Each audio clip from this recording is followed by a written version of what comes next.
आप देख रहे हैं वतन समाचार। बंगाल में पहले दौर का चुनाव जो प्रचार है वो थम गया है। इस बीच इंडियन एक्सप्रेस ने चुनाव आयोग यानी election commission of India SIR को लेकर के कितना ईमानदार है, कितना जवाबदेह है और जो तार्किक विसंगति जो इलेक्शन कमीशन ऑफ इंडिया की तरफ से दावा किया जा रहा है उसको लेकर के चौंकाने वाली रिपोर्ट शाये की है। इलेक्शन कमीशन एक जिम्मेदार और एक खुद मुख्तार इदारा है। उसको समझिए कि वो कितना जिम्मेदार और कितना खुद मुख्तार, आप खुद तय करिए। 55 साल की शुक्ला हाजरा का नाम 2002 की वोटर लिस्ट में है।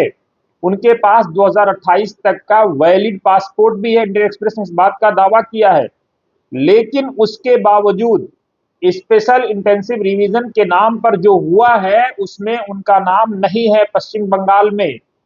दूसरा नाम लीजिए, 56 साल की अमीरन बेगम अली और उनकी बहुएं हैं 35 साल की आरिफा बेगम शेख और 29 साल की शाहिदा खातून। सभी ने 2002 को के जुड़ाव को साबित किया है कि 2002 की वोटर लिस्ट में उनके उनके दादा परदादा किसी ना किसी का नाम है। उन्होंने इसको साबित किया है और शाहिदा के मामले में जुड़ाव उनके दादा से साबित हो रहा है, लेकिन उसके बावजूद ये आउट हैं।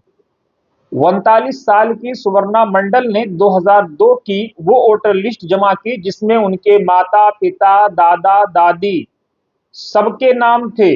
बाद में उन्होंने अपना अपना जन्म प्रमाण पत्र और 10वीं कक्षा का एडमिट कार्ड भी जमा किया।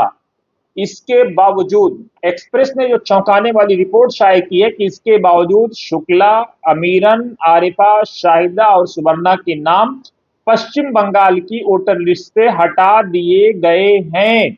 हटाने की वजह क्या है इनके नामों को? चुनाव आयोग ने इनके नामों को उस श्रेणी में रखा है, उस श्रेणी में वर्गीकृत किया है जिनमें तार्किक विसंगति यानी लॉजिकल डिस्क्रिपेंसी है। यह एक ऐसा पैमाना है जिसका इस्तेमाल पहले कभी भी इतने बड़े पैमाने पर नहीं किया गया था, ऐसा इंडियन एक्सप्रेस ने दावा किया है।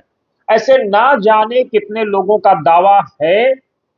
लगातार मीडिया रिपोर्ट्स में ये खबरें आ रही हैं कि वो डिजर्व करते हैं, वो वैलिड वोटर हैं, वो वैध वोटर हैं, उसके बावजूद उनको इस श्रेणी में रखा गया है। अब आप ये सोचिए कि अगर चुनाव के बाद इन लोगों को एंट्री मिल जाती है तो अभी जो उनका नुकसान हो रहा है, जो वोटर से वो महरूम हो रहे हैं, इसका जिम्मेदार कौन होगा? लगातार विपक्ष ये पूछ रहा है, सोशल मीडिया पर ये सवाल भी उठाए जा रहे हैं, चुनाव आयोग से ये पूछा जा रहा है कि आखिर तमाम तरह की जो दुविधाएं थी उन तमाम दुविधाओं को दूर करने के बाद क्यों नहीं चुनाव कराया गया? चुनाव आयोग लगातार ये कह रहा है कि वो फेयर इलेक्शन चाहता है, वो निष्पक्ष इलेक्शन चाहता है, वो बिल्कुल किसी तरह के भय से मुक्त इलेक्शन चाहता है।